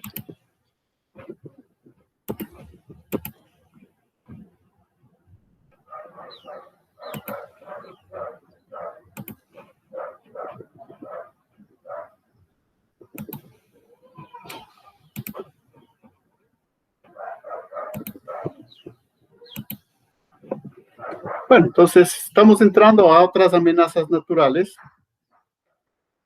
y entonces, el enunciado del ejercicio es este. ¿Verdad?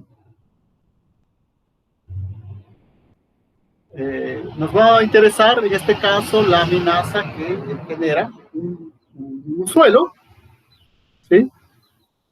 Respecto a un problema de sedimentación. Hemos construido una estructura dentro de ese suelo y nosotros queremos determinar algunas amenazas o peligros, ¿no? Bueno, que ya no son sísmicos en este caso, son peligrosos o amenazas de cimentación. De hecho, eso, si quieren, vamos a ponerlo por acá, mientras tal vez revisan un poco el enunciado.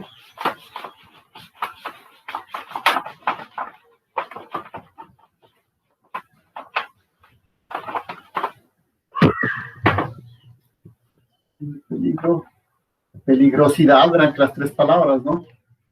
Peligrosidad, el suelo, y cimentación.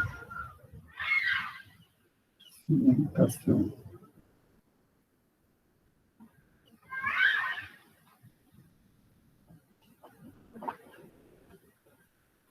Para ver que ya pasamos a otras, ¿no?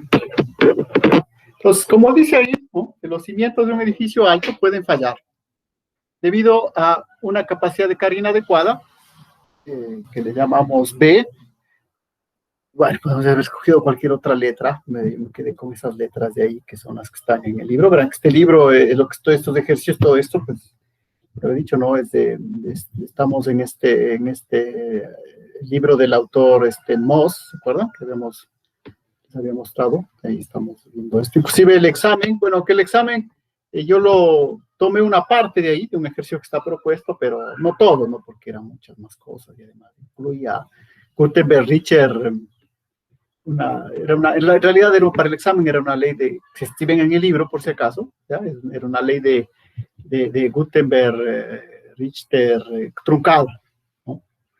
Por si acaso, pero nosotros estamos de lo más básico, pues yo lo hice con una ley de Gutenberg, Richter simple. Bueno, de ahí están estos ejercicios, ¿no? Entonces, preferí dejarle con las mismas letras nada más. Entonces, pueden fallar debido a una carga inadecuada o un asentamiento excesivo. Se conocen las siguientes probabilidades para el edificio y para el tipo de avería, ¿no? Entonces, la probabilidad de que falle la carga, o sea, por un exceso, por ejemplo, de carga, es decir, si ponemos más carga de la que soporte el suelo, esta probabilidad se ha determinado en 0.01. ¿Sí? Y para la probabilidad de asentamiento, tenemos este valor, 0.08. Ahora, justamente, ¿cómo se han determinado estas probabilidades? Bueno, ahí están justamente hacer los estudios respectivos, ¿no? Los estudios ya sobre el suelo respectivo, hacer varios análisis. Ahora, generalmente ya en la práctica, porque esto ya es un trabajo más de los ingenieros civiles, ¿no? Verán que no, esto no es que cogen varias muestras y están haciendo pruebas, ¿no? En realidad. Y ahí viene un poco la colaboración justamente con el ingeniero en geociencias. ¿De qué? De que cuando uno llega, pues la idea es, ¿qué cosa? Que ya determina el tipo de suelo del que se trata, ¿sí? Igual al basamento rocoso también, por ejemplo. Y en función de eso, pues ya hay tablas que pueden tabular estas probabilidades, ¿no? Esa es un poco la idea ya a nivel de la aplicación, ¿de acuerdo? Entonces eso es importante también pensar un poco ya en la parte aplicativa, ¿no? También estamos aprendiendo aquí lo básico, que es resolver con los casos más fundamentales, pero también pensar un poco siempre en lo aplicativo. Entonces, esos números de esas probabilidades generalmente ya están tabuladas de acuerdo al tipo de suelo que ustedes se encuentren en donde van a hacer la edificación, ¿cierto? Y claro, lo interesante ahí es hacerlo en sitios donde no hay mucho estudio. Por ejemplo, nosotros habíamos planteado un estudio de esto para este programa Inédita, o sea, porque también hay que contar, a veces los proyectos salen, a veces los proyectos salen financiados, otras veces no salen financiados. Bueno, a veces, como ejemplo este que habíamos planteado, de hacer este tipo de estudios aquí a nivel de la ciudad de Tena, por ejemplo, ¿sí? En algunos sitios específicos. Obviamente, pues ahí estaba igual como colaborador, yo no estaba al frente de ese proyecto, ¿no? Pero sí, era una de esas ideas. ¿Por qué? Porque si se van esto a ciudades ya grandes, ¿no? Como Quito, Guayaquil, Cuenca, no sé, eso ya está bastante mapeado, ¿no? Pero en ciudades pequeñas esto todavía no está. Entonces, generalmente las construcciones tienen otros criterios, mejor si se tiene ya muy mapeado este tipo de valores, ¿cierto? Bueno, tenemos esta probabilidad de que falle la carga o que hay un asentamiento excesivo. Y también tenemos esta otra probabilidad condicional, ¿no? ¿Verdad? La probabilidad, voy a escribir en palabras primero. La probabilidad de que falle, la probabilidad de que falle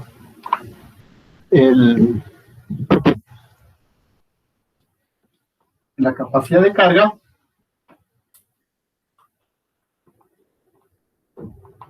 de carga dado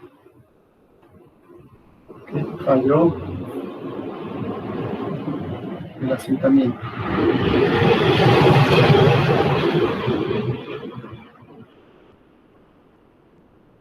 ¿Sí? Entonces, en este caso es una probabilidad condicional, ¿no? La probabilidad está dada como probabilidad de que falle la capacidad de carga de, dado que falló el asentamiento, me da un valor de 0.1, 0.10.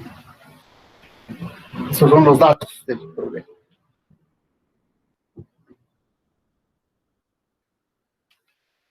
Entonces, la primera pregunta, las preguntas interesantes que se puede responder a partir de estos datos son esas preguntas A y B, ¿no? ¿Cuál sería la probabilidad de que falle el basamento? ¿No? Ahí la primera respuesta, digamos, bastante o demasiado rápida, así, bueno, la probabilidad está ahí, ¿no? La probabilidad es 0.1, ¿no?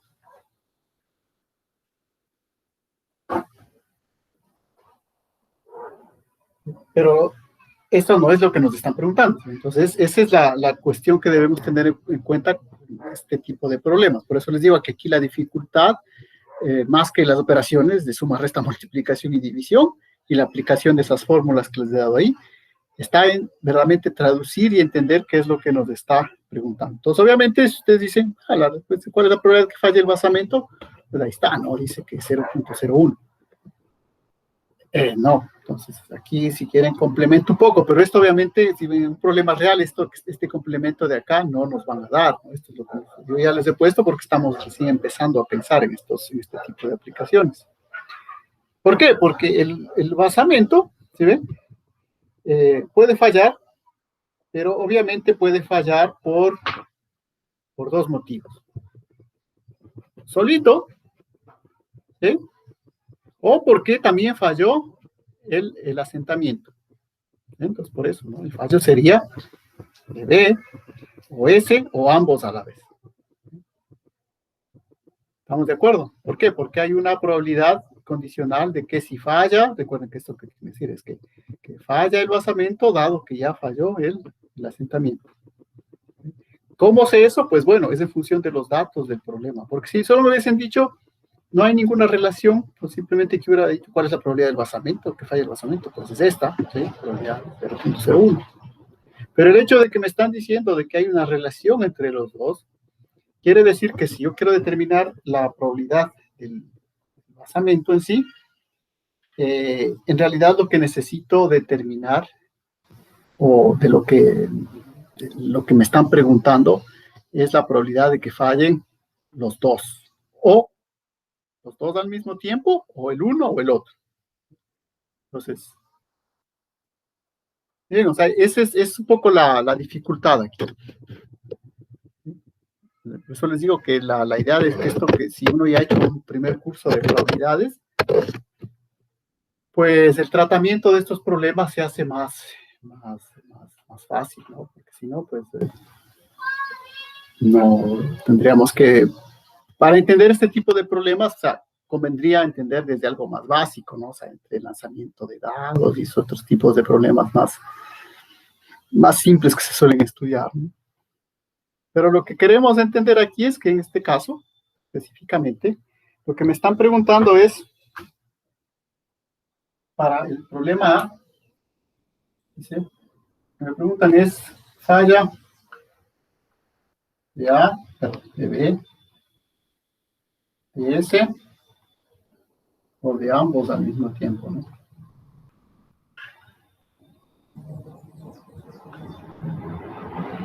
Bien, pero en el lenguaje común no me dirían eso, ¿no? Simplemente me diría cuál es la probabilidad de que falle el basamento. Es ahí el que me toca darme cuenta de que lo que me están preguntando ahí no es solamente la probabilidad de B, sino, ¿qué cosa? La probabilidad de B, de S o de ambos. ¿Y cuál es esa probabilidad de B o S o ambos? Porque la probabilidad sería de que fallen ambos, uno, el otro, o el otro, porque puede fallar el uno o el otro. ¿Por qué? Porque si falla ya ya sabemos, vale 0.01. Pero si falla este, está involucrándole al B también acá. ¿Sí? Entonces, eso es lo que yo debo relacionar. Entonces, no me está diciendo tampoco, verán por si acaso, de que fallen los dos al mismo tiempo, que sería otro tipo de problema. ¿Cuál es la probabilidad de que fallen los dos al mismo momento? ¿No? En ese caso, cuando me dice falle B y S, yo reemplazaría eso por la intersección. Entonces, la idea aquí es saber si están utilizando el conector o están utilizando el conector I. Entonces, obviamente, como es el primer ejercicio, aquí está bastante específico, ¿no? Uno ve que, aquí está el conector O. Entonces, ¿a qué se relaciona el conector O? Se relaciona a la unión. ¿Eh? Por lo tanto, lo que me están preguntando es la probabilidad de la unión. ¿Eh?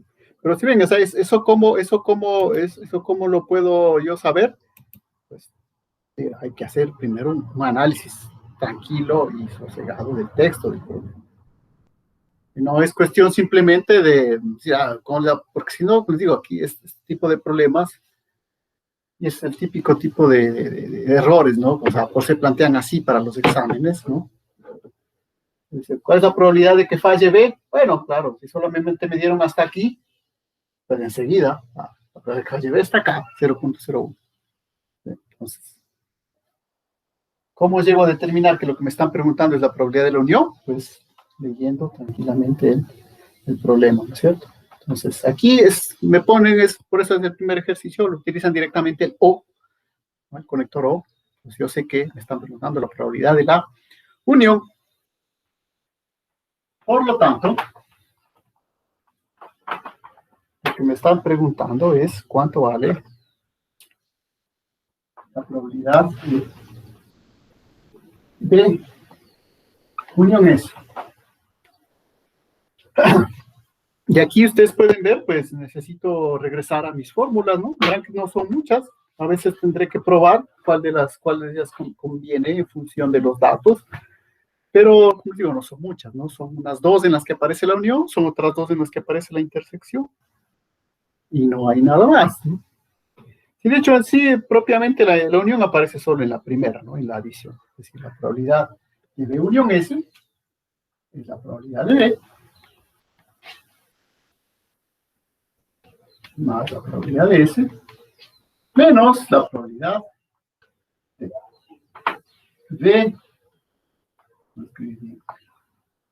intersección S.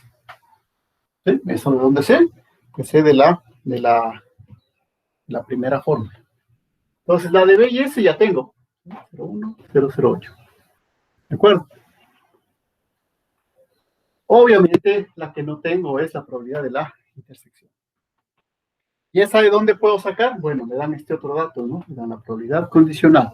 Entonces, tengo que utilizar la fórmula de la probabilidad condicional. De modo, aquí tengo que borrar.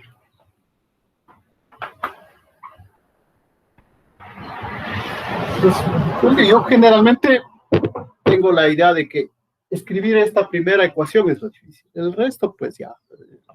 Así uno no se dé cuenta rápido, es cuestión de probar. Me sirve una fórmula, me sirve la otra. Como no son muchas, rápidamente puedo dar cuenta cuál de ellas me va a servir, ¿no es cierto? Entonces,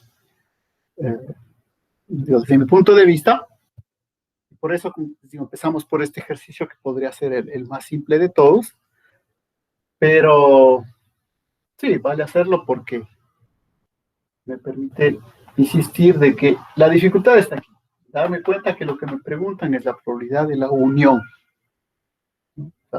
Vale la pena pensar también, ¿cómo sería si me preguntan la probabilidad de la intersección? Pues el texto sería, por ejemplo, calcular la probabilidad de que falle el vaciamiento y la sedimentación. Que falle B y S, en ese caso sería la intersección. ¿De acuerdo?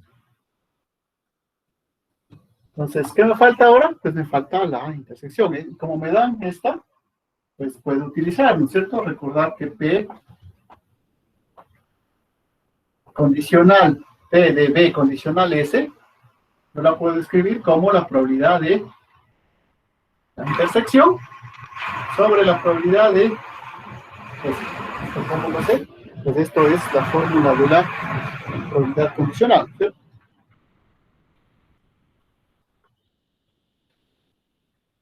Hizo la fórmula de la probabilidad condicional. Esta conozco, vale 0.1, pues ya conozco la de la intersección, ¿cierto? Probabilidad de intersección es así igual a PS de PS. Y bueno, ya tengo todo para reemplazar acá, entonces la probabilidad de unión S es igual a la probabilidad, para escribir todo primero, ¿no? Luego reemplazamos.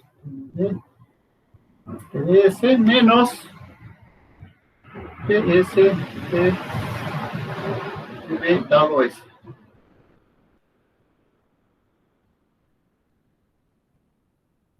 ¿De acuerdo? Y de ahí, pues nada, voy a reemplazar.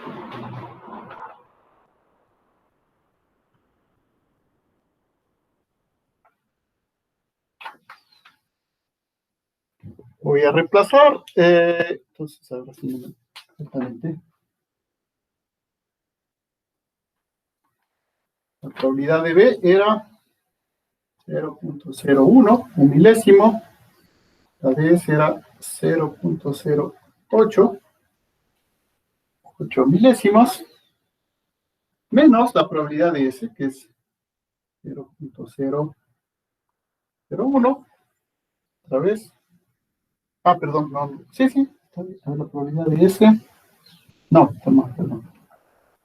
Estoy escribiendo mal. La probabilidad de S era este de acá, ¿no? 0.08 multiplicado por la probabilidad condicional de B dado S, que esa era 0.1. Esos datos ya estaban ahí. Una vez más, sería interesante que hagan esa operación. Verán que la primera, bueno, esa no es una forma de comprobar, ¿no? Pero al menos de darme cuenta que estoy en el buen camino, ¿cuál es? Verán que son probabilidades. Entonces, no tiene que salir un número entre 0 y 1, ¿no? Puede salir un número mayor que 1 o un número negativo, no puede ser. Sale un número negativo, es que algo está mal. Bueno, así eso nos queda para hacer con la calculadora. Son operaciones demasiado simples. En este caso va a salir 0.082. Entonces, bueno, aquí necesitamos escribir las 4 cifras, ¿no? Porque si no, esto, con la última cifra va a quedar la misma que la de acá, ¿no? Entonces, generalmente verán esto de probabilidades, muchos se dieron cuenta de eso en el examen, ¿no? Había una probabilidad en algún caso que salía prácticamente 1. Nos habéis tocado discriminar entre una probabilidad que vale 99,9% y una que vale 1. Entonces, aquí. Bueno, en el examen muchos lo resolvieron haciendo otro cálculo, ¿no? Con esta magnitud. Pero algunos llegaron a ese problema, ¿no? No me acuerdo con qué magnitud salía tan, creo que con 4, ¿no?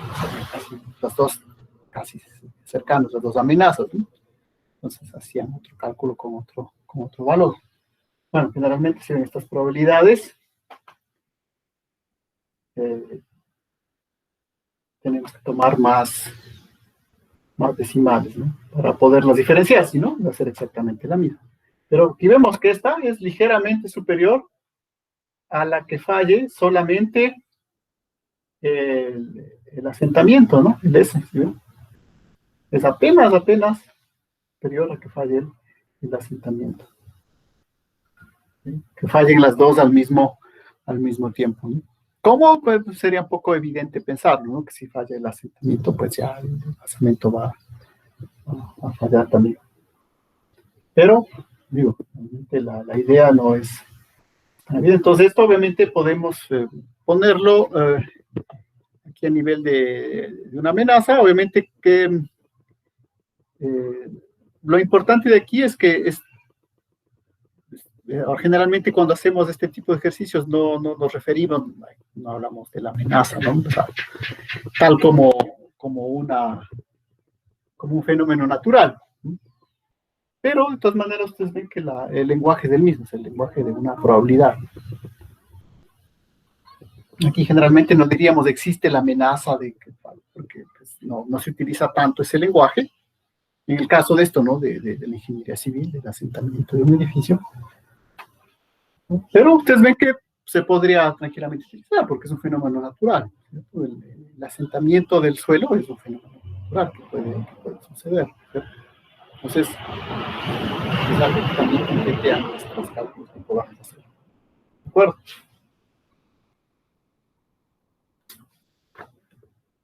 Ahora, no sé si alcancemos a hacer. Bueno, al menos el otro literal sí podemos hacerlo, ¿sí? No, quería ver si hacíamos otro más aparte de esto, pero bueno, vamos a quedar, porque el otro es más extenso y vale la pena hacerlo seguido, pero estamos dentro del tiempo, ¿no? Es la idea cuando hacemos planificación de clases, generalmente uno planifica un poquito más, ¿no? Siempre es mejor planificar un poquito más de lo que se puede hacer. Lo grave es planificar menos, ¿no? Entonces, el otro ejercicio no creo que alcancemos porque ese tiene como 8 o 6 literales, pero al menos de este sí terminemos, vamos a terminar el otro literal, que también es interesante, ¿no? Entonces, como les decía, aquí lo importante es leer el enunciado, ¿no? Por eso es que me tomo el tiempo de presentarles el enunciado, no simplemente les escribo ahí, que a veces no se ve tan bien. Entonces, veamos qué dice el siguiente enunciado, el mismo ejercicio, ¿no? Para analizarlo tranquilamente.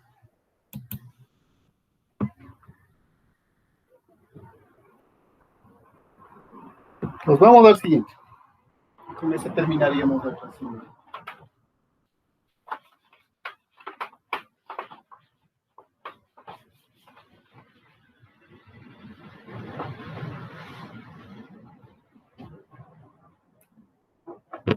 Dice, B, ¿cuál es la probabilidad de que el edificio experimente un asentamiento excesivo, pero no falla o no falle en la capacidad de carga? Entonces, como les digo, aquí la dificultad es traducir eso. ¿Cómo traducimos eso a nuestro lenguaje de unión? Básicamente es eso, ¿no? Unión, intersección y condicional. Nos tenemos que entender si es que nos están pidiendo condicional, una unión o una intersección. Y como les digo, generalmente, bueno, con el complemento, aquí también va a aparecer el complemento, ¿no? Entonces, la primera cuestión es tratar de ver, según el tiempo del texto, si lo que nos piden es un o un i, porque aquí ya nos hablan de dos cosas, ¿no? De que el edificio experimente un asentamiento, pero, ¿sí ven? Entonces, justamente ahí viene la idea de esto, ¿no? No necesariamente todo, el de arriba estaba claro, porque nos ponían de manera evidente el conector o, pero acá ya no veo ningún conector, i u o, por ejemplo. Entonces, pero el conector aquí, si ustedes ven, es esta palabrita, perdón, este es el otro ejercicio que no vamos a alcanzar. Pero, entonces, es nuestro trabajo aquí saber reemplazar el conector. Primero, identificar dónde está el conector lógico. Pero el conector lógico ahora es esta palabra, porque ese es el problema del lenguaje. ¿Sí? Ese es el problema con la gente las personas que hacen traducciones o hacen algoritmos para traducir se enfrentan, ¿no? Porque no necesariamente la misma palabra siempre va a aparecer en todas las frases. Ustedes revisan aquí la estructura de la frase. El conector lógico es este pero de aquí. ¿Y eso qué es? Es un i, un o, un condicional. En realidad son solo los tres. No, cuatro, ¿no? Se puede hacer i, o condicional, o negación. Aquí está unido, ¿no? Y acá, bueno, acá este es evidente, aquí aparece una negación. Entonces me da la idea de que hay una parte en negación. Y este conector, pero, ¿no? Generalmente la astucia o la estrategia aquí es tratar de reemplazar el conector que me han puesto de manera literal con los conectores lógicos. Cosa, reescribir el enunciado utilizando sea el i o sea el o para ver a cuál corresponde. Entonces sería, ¿cuál es la probabilidad de que el edificio experimente un asentamiento excesivo y no falle la capacidad de carga? Sería con el i. ¿Cuál es la probabilidad de que el edificio experimente un asentamiento excesivo o no falle la capacidad de carga? ¿Sí? O sea, no es tan evidente saber por cuál decidirse, ¿no? De todas maneras, si ustedes leen la estructura de la frase, aquí lo que me están diciendo es qué cosa, que falle, la probabilidad de que falle un asentamiento, que falle el asentamiento y que no falle la capacidad de carga. Entonces, en realidad aquí, este es el I. Insisto, no es evidente y por eso generalmente cuando hay un enunciado de este tipo, pues la idea siempre es que puede haber una repregunta, ¿no? Pero ese es el trabajo, básicamente. Aquí. Y sobre todo aquí en esta parte de amenazas, digo, es uno de los temas quizá donde más se trabaja en función de colaborar con otro tipo de profesionales, por ejemplo, muchos que vienen de las ciencias humanas, ¿no? Y también es nuestro trabajo desde las ciencias exactas, ¿no? Desde la ingeniería, desde la física, a ver también tener esa posibilidad de efectuar esas traducciones, porque pues, hay problemas que, no sé, qué sé yo, de sociología le mandaron a un economista, le mandaron a estudiar esto en algún punto y bueno, puede presentar la estructura de la frase así, ¿verdad? Que es una frase castellana totalmente comprensible, ¿no? ¿Sí?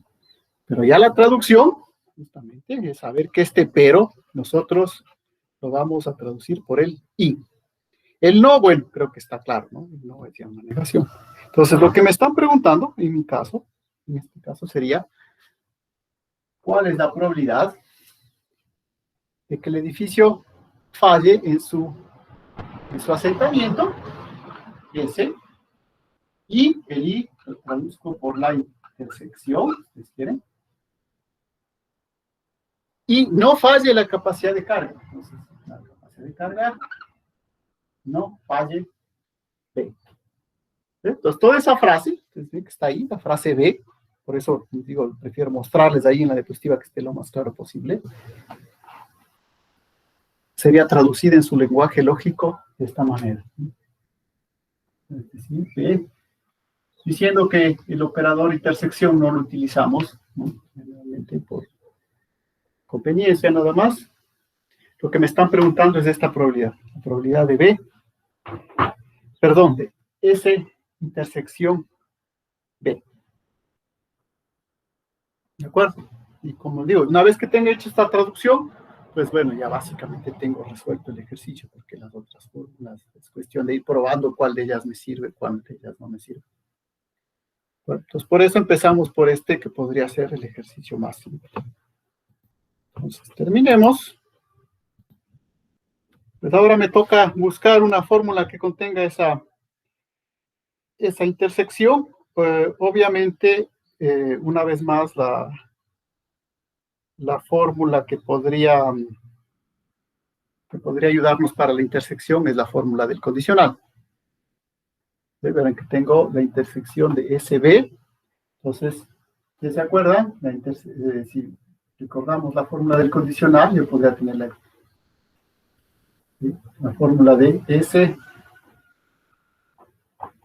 dado que no B. Esa sería la forma del condicional. Esto es igual a ¿qué cosa? La probabilidad de S intersección B. ¿De acuerdo? Sobre, obviamente, la otra probabilidad, la probabilidad de no B. ¿De acuerdo? Ahora, esto mismo, y eso es lo interesante, verán que esto mismo yo lo puedo escribir. Ahora, ¿puedo utilizar esto? Sí, pero aquí me tocaría calcular esta probabilidad de no B. Bueno, yo podría escribirlo también. La probabilidad de B, no B, dado S, esta sería, verán que esta es la misma, ¿no? Porque aquí es conmutativa la intersección, SB, BS es lo mismo, nada más que acá es la de PS. Bueno, ¿cuál le puedo escribir? Verán que esta la puedo calcular también, ¿no? Sería 1 menos la probabilidad de B que ya tengo, pero acá la puedo escribir en función de la probabilidad de S. Por eso les digo, aquí ya los caminos, pues pueden ser, puede haber algunos caminos que me sirvan para llegar a lo que verdaderamente necesito, ¿no? Sería uno Ese sería uno de ellos, ¿no? Escribir de esta manera. Al final lo que estoy necesitando es esta, ¿no? Se multiplicaría esta por la de acá. ¿Qué más me faltaría? Pues bueno, verán que en realidad la probabilidad condicional que me dan de dato es BS, ¿no? Por si acaso. La probabilidad de dato es esta, ¿no? Esta es 0.1. También es por eso que utilizo esta forma. Porque esta no tengo, verán que no es conmutativa, ¿no? S dado B no es lo mismo que B dado S. Pues esta no tengo. Acá no tengo el dato. Esta sí tengo. Ahora, ¿tengo esta directamente? No. ¿Sí? Tengo lo que sería el complemento. ¿Por qué? Porque la probabilidad de la negativa de B dado S simplemente es 1 menos la probabilidad B dado S. Aquí utilizo el complemento. Cambio la otra, la del complemento. ¿De acuerdo? Entonces esta utilizo porque tengo de dato. Si me darían este otro dato, pues tal vez puede utilizarle, pero tengo esta. No es directamente la de acá, porque aquí es no BS. Entonces no BS, puedo hacerla por el complemento. 1 menos la probabilidad de BS, que es así. Y la tengo acá. Entonces, lo que me están pidiendo, verán que era esta, la probabilidad de S no B, así igual a la probabilidad de S, multiplicada por la probabilidad de no B dado S, la probabilidad de S, y esto es 1 menos la probabilidad de B dado S.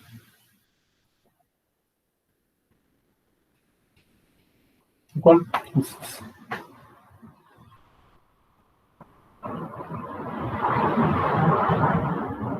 con esto ya puedo responder a la pregunta de que me decían que falle el asentamiento, pero que no falle, ¿no? Que falle el asentamiento, pero que no falle la carga.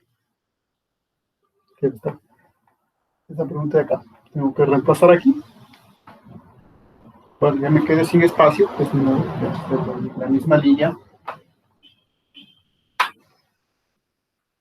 Terminemos hasta ahí entonces. Lo que me preguntaba, PS, así de igual a PS. Bueno, ahora sí es cuestión de ver los datos que tenía hace un rato. PS era 0.08 multiplicado por 1 menos la probabilidad de PS. Esto era 1.001, ¿no? Y finalmente, la amenaza, ¿no? Este fenómeno vale 0.072.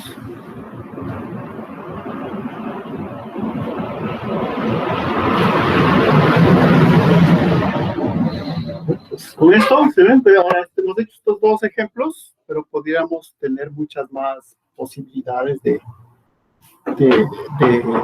preguntas que se pueden hacer solamente en función de estas variables, ¿no? Que les digo, son todas estas preguntas que son luego pertinentes en la aplicabilidad, y por eso les decía que el libro que estoy utilizando de base es este libro de Moss, que generalmente se entiende que es ingeniería civil, que es ingeniería afín, porque se puede hacer esto también un poco más desde las matemáticas, desde la física, pero la idea es que vean que eso son preguntas que luego tienen su aplicabilidad, ¿no? Bueno, entonces, decía, como el siguiente ejercicio, no, además ya solo nos queda 10 minutos, ¿no? Que vamos a dejar planteado el enunciado, el otro sí nos demoraremos mucho más. Así que, por favor, como siempre, revisen un poco, verán, es pequeñísimo ejercicio, revisen las leyes. La siguiente clase seguiremos aplicando estas leyes, ¿no? Para las otras amenazas, que nos toca ver algunas otras. Eso, entonces, si es que no hay ninguna inquietud, recuerden que ya les voy a enviar dentro de unos minutos, eso también, eso sí tal vez vale la pena. No se olviden, si es que tienen alguna duda sobre las calificaciones, por favor, como siempre, ¿no? Escribir y todo, ¿no? La otra cuestión es que, como les digo, no hay una manera simple de enviarles a cada una la calificación, no es que voy a subir al SIGIS o recibir una calificación parcial, pero vale la pena que ya la tengan. Eh, Recuerden que todo ese cálculo de calificación está hecho en base a la planificación que pusimos al inicio, ¿no? Tanto en el sílabo como en la hoja de ruta, esta hoja guía, por si acaso. Y como siempre, si tienen alguna duda, pues no se olviden escribir. Luego, igual, si quieren más aclaraciones sobre las calificaciones, verán que siempre es pertinente eso, ¿no? Entonces,